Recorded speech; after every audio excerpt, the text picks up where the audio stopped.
The great hall of the Galactic Science Academy fell silent as Dr. Tahoe Kim walked to the stage.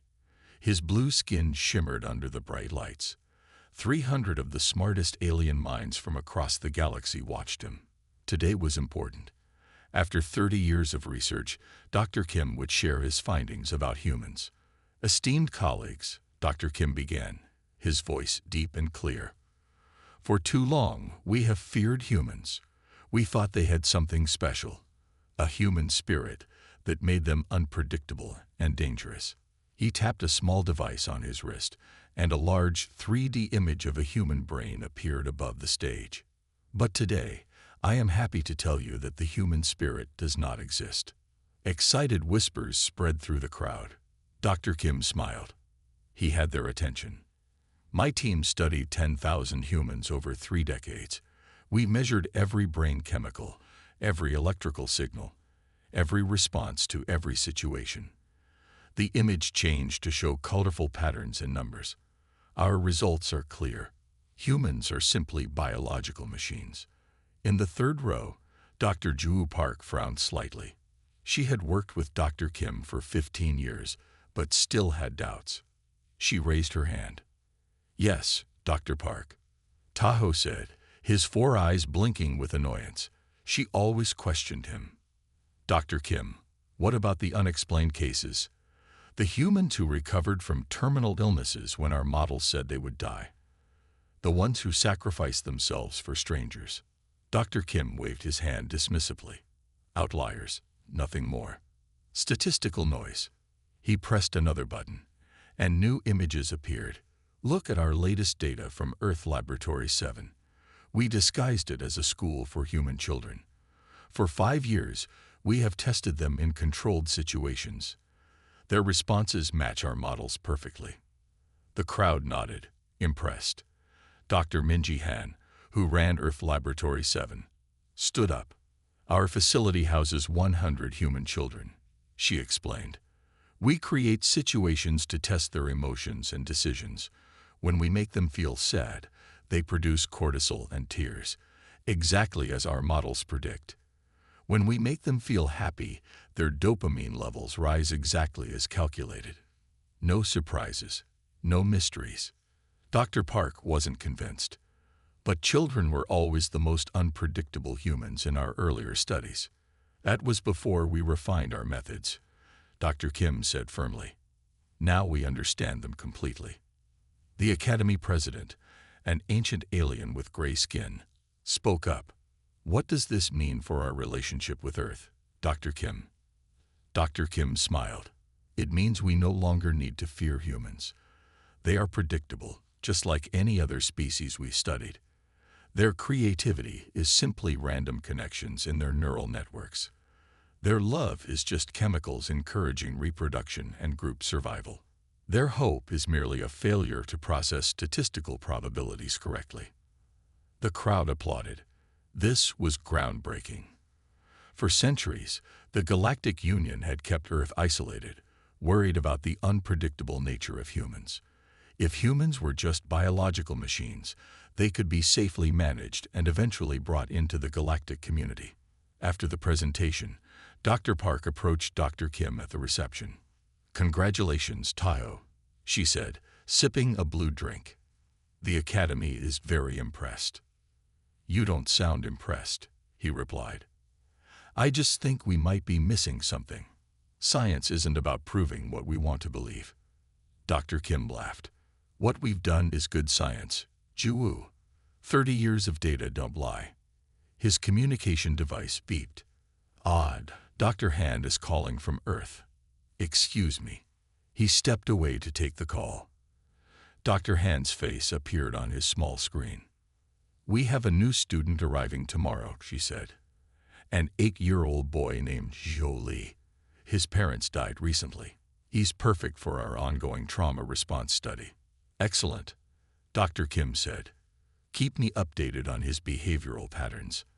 He ended the call, unaware that this small human child would soon challenge everything he thought he had proven about the human spirit. From the outside, the Global Excellence Academy looked like any other boarding school. It sat on a large green hill in the countryside. The buildings were made of red brick with tall windows. Children played on the grass. Teachers watched them closely. Everything seemed normal. But this was not a real school. It was Earth Laboratory 7. Deep under the school, Dr. Minji Han walked through a long white hallway. She pressed her hand on a scanner, and a hidden door slid open. Inside was a large room filled with screens showing every part of the school above. Alien scientists in human disguises sat at computers, typing notes. "Status report," Dr. Han said. Dr. Hyunbin Choi turned in his chair. His human disguise was a young man with glasses. Under that fake skin, he was a blue-skinned alien like Dr. Kim. "All subjects are behaving as expected," he replied. "Group A is in math class, showing predicted levels of boredom and frustration. Group B is in physical activity, displaying competitive behaviors exactly matching our models." Dr. Han nodded, pleased. "And the emotion tests?" "Complete success. Yesterday, we showed Group C a sad movie. Their tears contained exactly the chemical makeup we predicted. When we gave Group D good news about a special dessert at lunch, their dopamine levels rose precisely 27.4%, matching our model. On the largest screen, children played a game where they had to build a tower with blocks. Some worked together, others alone. Dr. Han watched them with cold, scientific interest. "What about the sharing experiment?" she asked. "Also as predicted," another scientist said. "When resources are limited, 64% of subjects display selfish behavior. The remaining 36% share, but only with those who can offer something in return. Pure altruism appears to be a myth, just as Dr. Kim's paper states." Dr. Han smiled. All the data supported their theory. Humans were simple creatures running on basic programming. There was no mysterious human spirit, just chemicals and electrical signals in their brains. Her communication device beeped. It was a message from the school gate security. "The new subject has arrived," she announced. Jiho Lee, age 8. Parents died in a car crash 3 weeks ago. No other family. The human authorities think we're a special school for orphan children. On a screen, they could see a small boy stepping out of a black car. He carried a backpack and a small stuffed bear. His face showed no emotion. "Perfect," Dr. Han said. "His trauma is fresh. This will be an excellent case study for the predictability of grief responses in human young." Dr. Choi looked at the boy's file on his tablet. His psychological evaluation shows high intelligence but severe emotional shutdown. Classic response to parental loss. "I want you to be his primary observer, Dr. Choi," Dr. Han said. "Monitor everything. Sleep patterns, eating habits, social interactions. I expect to see the 5 stages of grief proceed exactly as our models predict." Dr. Choi nodded. "I'll begin immediately." Above them, the boy named Jiho was being led through the school by a woman with a kind smile. To him, she looked like a normal human teacher. He didn't know she was an alien scientist studying his every move. "This will be your room, Jiho," she said, opening a door to a small but comfortable bedroom. "Dinner is at 6. Do you have any questions?" Jiho looked at her with dark, quiet eyes. "When can I go home?" he asked softly. The woman's smile didn't change. "This is your home now," she said. After she left, Jiho sat on the bed hugging his bear. A tear rolled down his cheek. Hidden cameras recorded this, measuring the salt content of that tear, the slight increase in his heart rate, the tiny changes in his brain chemistry. In the lab below, Dr. Choi watched the screens. He made a note. Subject displays expected emotional response to new environment combined with recent trauma. Behavior is 99.7% consistent with Model 47B. What he didn't record was the strange feeling he had as he watched the small boy sitting alone. A feeling that wasn't supposed to exist in his alien mind. It felt almost like doubt. Morning came to the Global Excellence Academy. Joe woke up in his new bed. For a moment, he forgot where he was. Then he remembered his parents were gone, and this strange school was his home now. In the hallway, he followed other children to breakfast. The cafeteria was big and bright. But Jiho didn't feel hungry. He sat alone at the end of a long table, pushing eggs around his plate with a fork. From across the room, Dr. Choi watched him. The alien scientist looked like a young human teacher, but under his disguise, he was recording everything about Jiho. How much the boy ate, how often he blinked, how his shoulders slumped exactly 4.2 degrees more than the average child. Subject displays classic depression markers, Dr. Choi whispered into his hidden recorder. Food intake at 27% of normal. Eye contact avoided. All signs match grief pattern 3B perfectly. A tall boy named Sunho approached Jiho's table. Dr. Choi leaned forward, interested. This was not planned, but it would make a good test. Hey, new kid, Sunho said, looking down at Jiho. That's my seat. Jiho looked up. I'm sorry, he said quietly. I'll move. Take his food first. Another boy laughed. Sunho grabbed Jiho's apple and milk. The scientists watching expected Jiho to cry or get angry. These were the normal responses in their data. Instead, Jiho did something unexpected. He smiled. You can have my sandwich too, Jiho said, pushing his plate toward Sunho. I'm not very hungry. Dr. Choi blinked in surprise. This didn't match any of their models for bullying responses. He made a note. Subject displayed unusual response to provocation. Need more data. Later that morning, all children took tests. These were not normal school tests. They were designed to measure human brain functions. One test showed sad pictures to see how children reacted. Another had puzzles that were too hard to solve, to measure frustration. Jiho sat at his desk, looking at the impossible puzzle on his screen. It showed shapes that needed to be arranged to make a perfect circle, but some shapes were missing.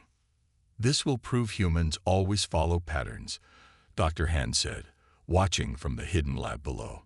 When faced with an impossible task, 93.7% will give up after trying for exactly 7.4 minutes. The rest will show anger responses. Jiho stared at the screen. He tried arranging the shapes, but they never made a perfect circle.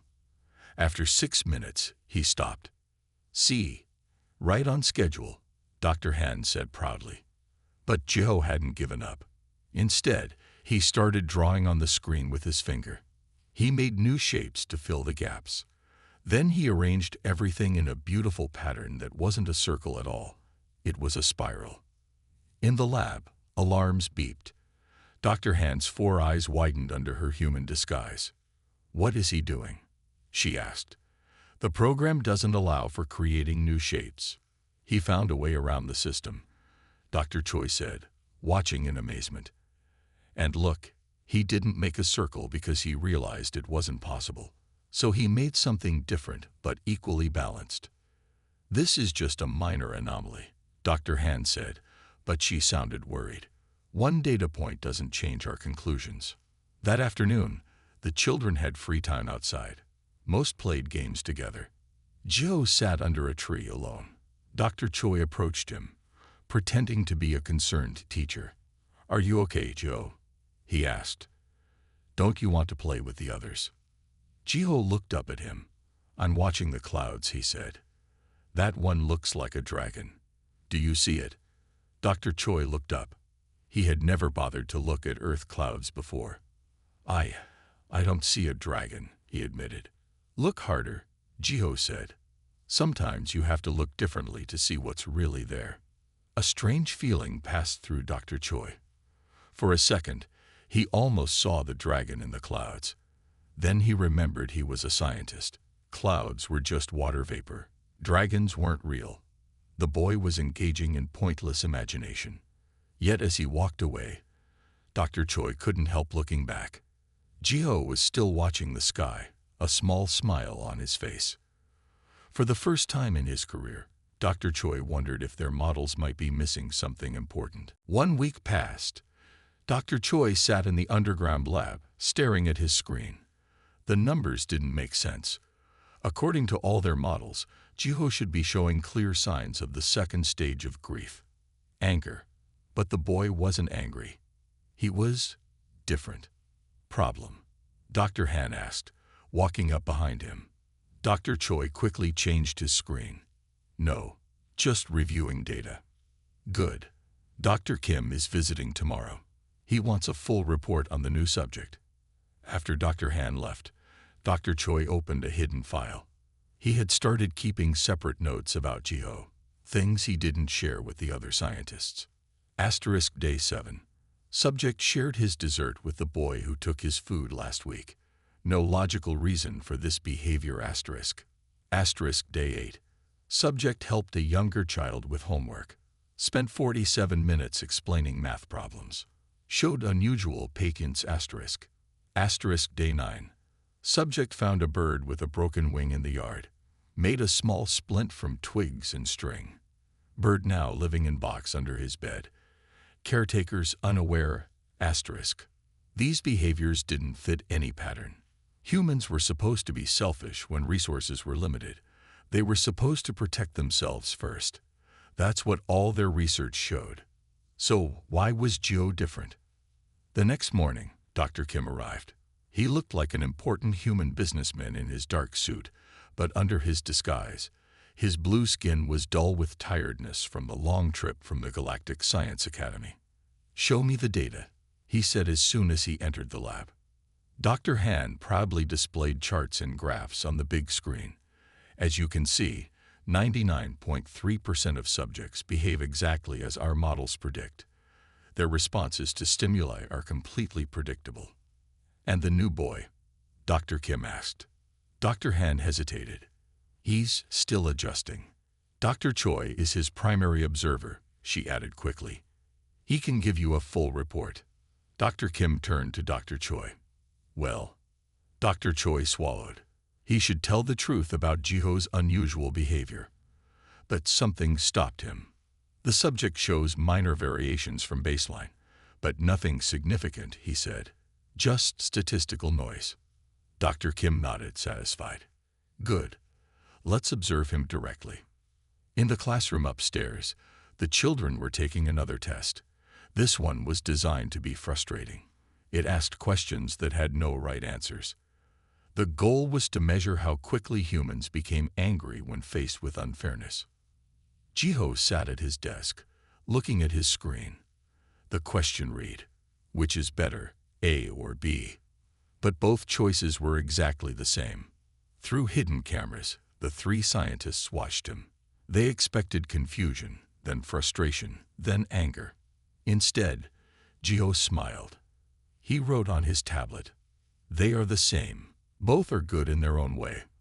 Dr. Kim frowned. "That's not a proper response.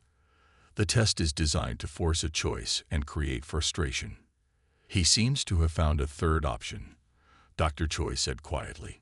"Try the social exclusion test," Dr. Kim ordered. A signal was sent to three children who worked for the scientists. They approached Jiho during break time. "Want to play a game?" one asked. Jiho smiled brightly. "Yes, please." The children explained the rules of a simple ball game, but they had been instructed to never throw the ball to Jiho. This test always caused human children to feel hurt and angry after being left out. For 5 minutes, the game went as planned. Jiho stood in the circle, waiting for a turn that never came. The scientists watched carefully, measuring his heart rate and the chemicals in his body. Then something unexpected happened. Jiho stepped out of the circle. "Where is he going?" Dr. Han whispered. "The test isn't over." Jiho walked to another corner of the playground where a small girl sat alone. She had a leg brace and couldn't run. Jiho sat beside her and started talking. Soon, they were both laughing. Dr. Choi felt something strange in his chest as he watched. The little girl's face had lit up with joy. "This doesn't follow any model," Dr. Kim said, his voice tight with frustration. "Why would he choose the company of a disabled child over trying to be included in the group?" Dr. Choi didn't answer, but in his mind, a dangerous thought was forming. What if their models were wrong? Dr. Kim paced the lab floor. 2 weeks had passed, and Jiho still refused to follow their models. The boy was an anomaly, a problem that needed to be fixed. "We need a stronger test," Dr. Kim said. "Something that will prove once and for all that human behavior is predictable." Dr. Han nodded. "What do you suggest?" Dr. Kim's eyes narrowed. "Pain. Real emotional pain. Not these small tests with games and puzzles. We need to target his deepest wound." "His parents," Dr. Choi said quietly. "Exactly." Dr. Kim pointed to a door at the end of the lab. "Prepare the simulation room." Dr. Choi felt uneasy. "Is that necessary?" "Are you questioning me, Dr. Choi?" Dr. Kim's voice was cold. "No, sir. Just concerned about the subject's mental health. The subject is a human, a simple biological machine. This is science, not kindness." That evening, Jiho was called to a special room he had never seen before. The room was empty except for a small chair in the center. Dr. Choi was waiting for him. "Hello, Jiho. Please sit down." Jiho sat in the chair. "Am I in trouble?" "No. We're just trying something new today." Dr. Choi placed a small helmet on Jiho's head. "This will show you some pictures. Tell me what you think." Dr. Choi left the room. From the observation area, he watched with Dr. Kim and Dr. Han as the simulation began. Inside the room, the walls seemed to disappear. Suddenly, Jiho was in a car. Next to him sat perfect copies of his parents. The simulation had created them from photos and videos found in his records. "Mom. Dad?" Jiho's voice shook. His mother's simulated image turned and smiled. "Hi, sweetie." Jiho reached out, but his hand passed through her. Then a red light flashed. Alarms sounded. The car in the simulation began to spin. "We're going to crash." The simulation of his father shouted. Jiho screamed. "No. Stop." In the observation room, Dr. Kim watched the boy's vital signs on a screen. Heart rate increasing. Stress hormones at expected levels. He's reacting exactly as the model predicts. Then the simulation reset. Once again, Jiho was in the car with his parents. Once again, the crash began. "This time, give him a choice," Dr. Kim ordered. "Let him try to save them." In the simulation, a button appeared in front of Jiho. "Press this to save your parents," a voice said. Jiho pressed it desperately. But the crash happened anyway. Again and again, the simulation reset. Each time, Jiho tried something different to save his parents. Each time, he failed. "What are we testing?" Dr. Choi asked, unable to hide his distress at the boy's suffering. "Learned helplessness," Dr. Kim replied. "After enough failures, humans give up. They accept that they have no control. It's a predictable response." But after the 12th failure, something changed. Joe stopped trying to press the button or find ways to prevent the crash. Instead, he reached out and took his parents' hands. "I love you," he told the simulations. "It's okay. You can go. I'll be all right." Dr. Han frowned. "That's not in the model. You should be giving up, not accepting." Tears ran down Jiho's face, but he was smiling as he spoke to the images of his parents. "I'm not alone. I'll remember you. It's okay." In the lab, machines started beeping wildly. "His brain patterns are. I've never seen anything like this," Dr. Han said, staring at the readings. The simulation flickered. For a moment, the images of Jiho's parents seemed more real, almost solid. They looked at their son with love and pride. "We love you, Jiho," his mother's image said, words that weren't in the program. Dr. Kim hit emergency buttons. "Shut it down. The simulation is malfunctioning." The room returned to normal. Jiho sat alone in the chair, tears on his face, but a strange peace in his eyes. Dr. Choi rushed in and removed the helmet. "Are you okay?" Jiho looked up at him. "They're still with me," he said simply. "Not gone. Just different now." For the first time in his life, Dr. Choi felt what humans called a chill down his spine. The boy had done something impossible, something their science couldn't explain. An emergency meeting was called in the underground lab. Dr. Kim, Dr. Han, and 5 other senior scientists sat around a table. The screens behind them showed Jiho sleeping peacefully in his room, even after the terrible simulation. "The equipment malfunctioned," Dr. Kim insisted. "That's the only explanation." Dr. Han shook her head. "I checked everything twice. The machines were working perfectly." "Then how do you explain what happened?" Dr. Kim demanded. "How did the simulation change? How did the boy's parents say things we didn't program?" No one had an answer. Dr. Choi sat quietly, thinking about Jiho's words. "They're still with me. Not gone. Just different now." "We need a new approach," Dr. Kim finally said. "Tomorrow, we'll try a different test." "No." Dr. Choi surprised himself by speaking up. Everyone turned to look at him. "What did you say?" Dr. Kim's 4 eyes blinked in shock. "I said no. We've done enough tests on this boy." Dr. Kim stood up, angry. "You're getting too attached to the subject, Dr. Choi. Remember, he's just a human, a biological machine." "Then why can't we predict his behavior?" Dr. Choi asked. "Why doesn't he follow our models?" "Statistical anomalies happen," Dr. Han said, but she sounded unsure. Dr. Choi pulled out his tablet and projected his secret notes onto the big screen. "Look at these observations. Jiho has consistently shown behaviors our models say are impossible. He chooses kindness when our theories say he should be selfish. He finds hope when our models say he should despair. One unusual human doesn't disprove 30 years of research," Dr. Kim said firmly. "What if it's not just one?" Dr. Choi touched his tablet again. More data appeared on the screen. "I've been reviewing our past studies. We've been ignoring outliers for years, humans who didn't fit our models. We call them errors, but what if they're not errors at all?" The room was silent. Then Dr. Han spoke quietly. "What are you suggesting, Dr. Choi?" "I'm suggesting that maybe humans aren't just biological machines. Maybe there's something else, something we can't measure with our current science." Dr. Kim laughed, but it sounded hollow. "You're not seriously suggesting the human spirit exists. That's unscientific nonsense, is it?"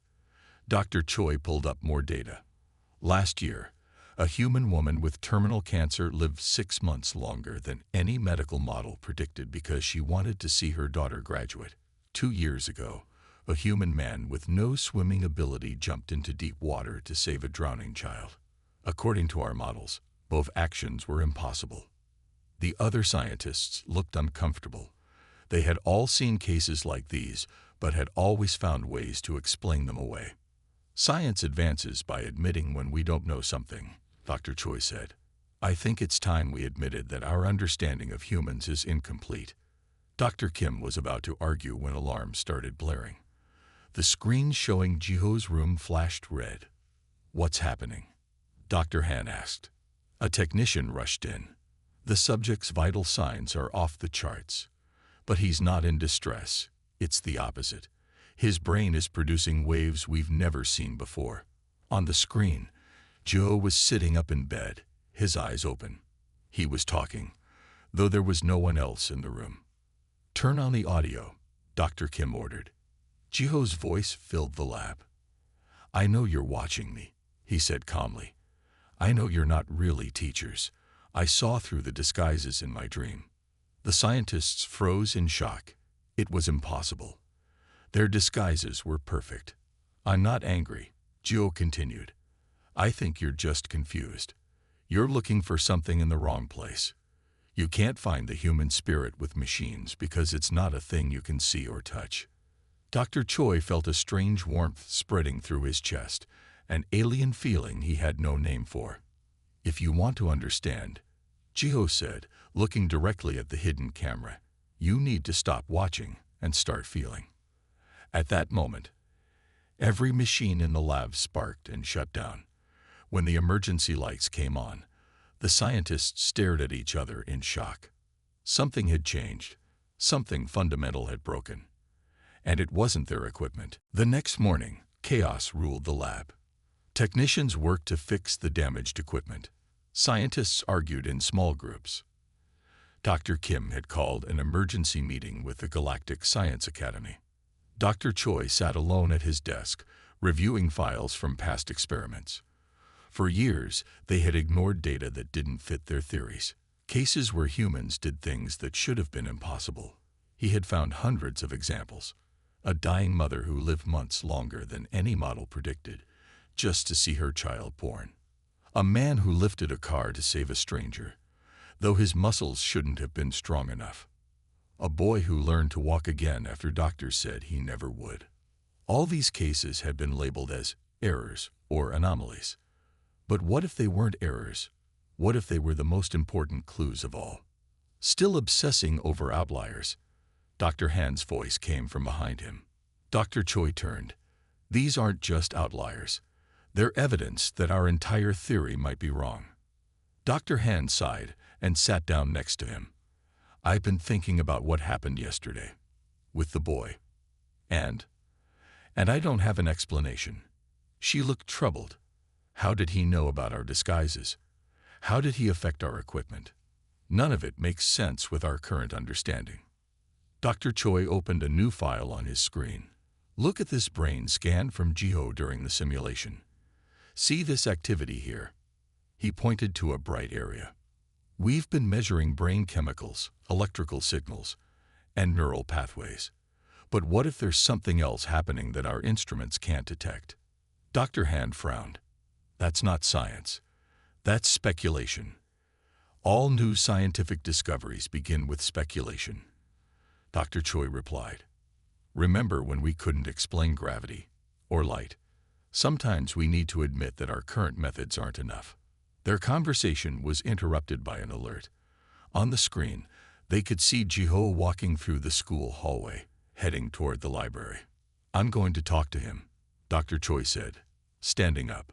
Be careful, Dr. Han warned. Dr. Kim wants to transfer him to the main research facility. He thinks the boy is some kind of genetic mutation. Dr. Choi hurried upstairs. He found Jiho in the library, reading a book about stars. Hello, Jiho, he said, sitting down across from the boy. Jiho looked up and smiled. Hello, Dr. Choi. Dr. Choi froze. He had never told Jiho his real name or title. How did you know who I am? The boy shrugged. The same way I know you're blue under your skin. I can see it sometimes. That's impossible. Why? Jiho asked. His eyes were clear and innocent. Because your science says so. Maybe your science doesn't know everything yet. Dr. Choi leaned forward. What else do you know, Jiho? I know you're confused. You and the other scientists think humans are just machines made of cells. But we're more than that. Jiho touched his chest. There's something in here that your machines can't measure. The human spirit, Dr. Choi whispered. Jiho nodded. That's what some people call it. It's not magic. It's just part of what we are. But how can we study something we can't measure or see? Jiho smiled. You're trying to understand it from the outside. You can't. You have to feel it from the inside. A group of children walked by, laughing. Jiho watched them with a gentle expression. What are you thinking about? Dr. Choi asked. I was thinking that they're like you, Jiho said. The other scientists are like Sunho, the boy who took my food. They're afraid, so they act tough and mean. But they don't have to be afraid. Dr. Choi felt something strange in his chest, a warm ache he couldn't name. Jiho, he said carefully, some of the scientists want to take you to another facility for more tests. Fear flashed across the boy's face, but then he took a deep breath and nodded. I know. But it won't help them understand. What would help them understand? Jiho thought for a moment. They need to stop trying to break the human spirit. They need to experience it instead.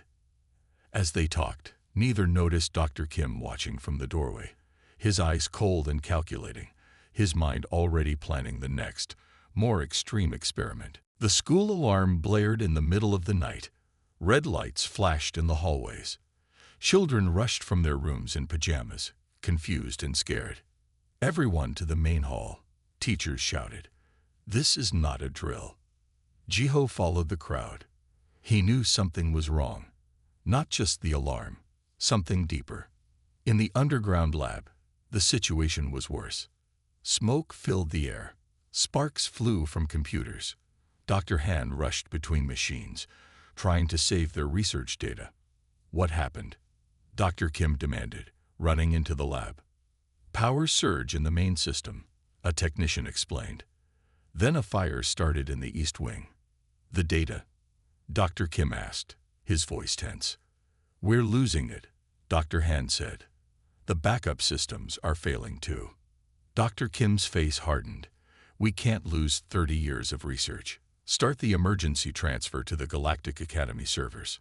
Dr. Choi burst into the room. "We need to evacuate. The fire is spreading." "Not until we save the data," Dr. Kim insisted. Upstairs, the children and teachers gathered in the main hall. A woman with a clipboard counted heads. "Someone's missing," she announced. "Do-hyun Moon from room 14. Jiho felt his heart jump. Do-hyun was his friend, a quiet boy who loved to draw. He slipped away from the group while the teachers were distracted. In the hallway, Jiho called out, "Do-hyun, where are you?" He heard coughing coming from the art room. When he opened the door, smoke poured out. Do-hyun was trapped inside, trying to save his drawings from the fire. "Leave them," Jiho shouted, grabbing his friend's arm. "We have to go." But as they turned to leave, part of the ceiling crashed down, blocking the door. They were trapped. In the lab below, alarms screamed louder. The fire reached the main generator, a technician reported. "We have 10 minutes before it explodes." "Keep working on the data transfer," Dr. Kim ordered. Dr. Choi checked a screen showing the school layout. His heart stopped when he saw 2 small dots in the art room, surrounded by fire warnings. "There are children trapped upstairs," he shouted. Dr. Kim didn't look up from his work. "The human safety team will handle it." "They can't get through. The fire is too strong." Dr. Han looked up from her screen. "There's a service tunnel from here to the art room, but it's too small for adults." Dr. Choi turned to Dr. Kim. "We have to help them." "The data is more important," Dr. Kim said coldly. "Those are just 2 human subjects. We can get more." Something broke inside Dr. Choi. In that moment, he saw the truth. Everything they had been doing was wrong. They had been treating humans like things, not beings. "I'm going to help them," he said, removing his human disguise. His blue skin and 4 eyes were now visible. "If you do that, they'll see what you really are," Dr. Kim warned. "You'll break the entire protocol." "I don't care anymore." Dr. Choi rushed to the service tunnel and called up to the children. "Jiho, can you hear me?" After a moment, Jiho's face appeared at the other end. His eyes widened when he saw Dr. Choi's true form. "You're blue," he said, surprisingly calm. "Yes. I'll explain later. Can you and your friend climb down through this tunnel? I'll catch you at the bottom." Do-hyun appeared beside Jiho, coughing from the smoke. He screamed when he saw Dr. Choi. "It's okay," Jiho told his friend. "He's here to help us." One by one, the boys climbed down the narrow tunnel. Dr. Choi caught them safely. Just as Jiho reached the bottom, a huge explosion shook the building. "The main lab," Dr. Han shouted. "Dr. Kim is still in there." Without hesitation, Jiho ran toward the burning lab. Dr. Choi tried to stop him, but the boy was too quick.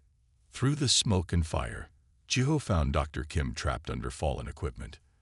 The alien scientist looked up in shock as the small human boy began trying to lift the heavy metal from his legs. "Why are you helping me?" Dr. Kim asked, his blue face confused. "After what I did to you." Jiho strained with effort. Because that's what humans do, he said simply. We help each other, even when it's hard, even when it doesn't make sense. In that moment, as fire raged around them, Dr. Kim finally understood what they had been missing all along. 1 year later, the Great Hall of the Galactic Science Academy was packed. Scientists from 100 different worlds waited eagerly. Today was important. Dr. Tahoe Kim walked to the stage.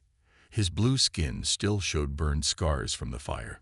He looked different now, humbler, softer somehow. Esteemed colleagues, he began. 1 year ago, I stood here and told you that the human spirit did not exist. I was wrong. Murmurs filled the room. Dr. Kim had been their most respected researcher. His work on human predictability had been the foundation of galactic policy toward Earth for decades. I present to you my new paper, The Immeasurable Presence: Why the Human Spirit Defies Scientific Reduction. He tapped his wrist device, and images appeared above the stage. They showed brain scans, data charts, and pictures of humans. Our mistake was fundamental, Dr. Kim explained. We tried to measure the human spirit as if it were a physical thing. We looked for it in brain chemicals and electrical patterns, but the human spirit exists in the space between our measurements, in the choices humans make that defy prediction, in their capacity to hope when hope is illogical, in their ability to love when love offers no survival advantage. In the audience, Dr. Ju Park smiled. She had always suspected there was more to humans than their research showed. We have discovered a new scientific frontier, Dr. Kim continued, one that requires new tools and new thinking. The human spirit is not mystical or magical. It is a natural phenomenon that our current science is not yet advanced enough to fully understand. The screen showed footage from Earth Laboratory 7.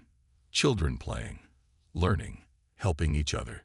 Then it showed Jiho, risking his life to save Dr. Kim from the fire. This human child knew I had hurt him. He knew I was different from him. He had every logical reason to leave me behind. Yet he chose to help me at great risk to himself. In that moment, I experienced something our species has rarely encountered: unconditional compassion. The hall was silent now. Every alien was paying close attention. Since the fire, 27 of our scientists have resigned from research to live among humans as true observers, not manipulators.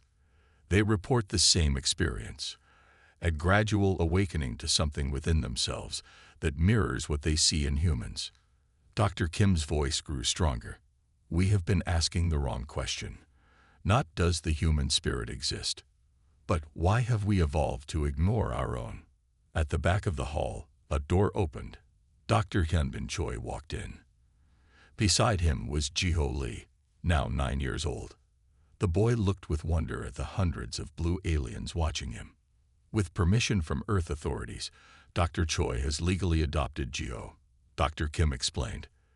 They are the first cross-species family in our records.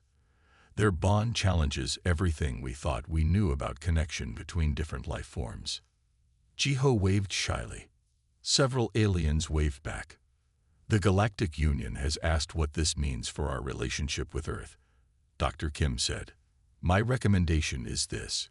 Instead of studying humans as subjects, we should learn from them as teachers. Their spirit, their capacity for hope, love, forgiveness, and growth may be the very thing our own civilization has forgotten in our pursuit of perfect scientific understanding. Dr. Kim looked directly at Jiho.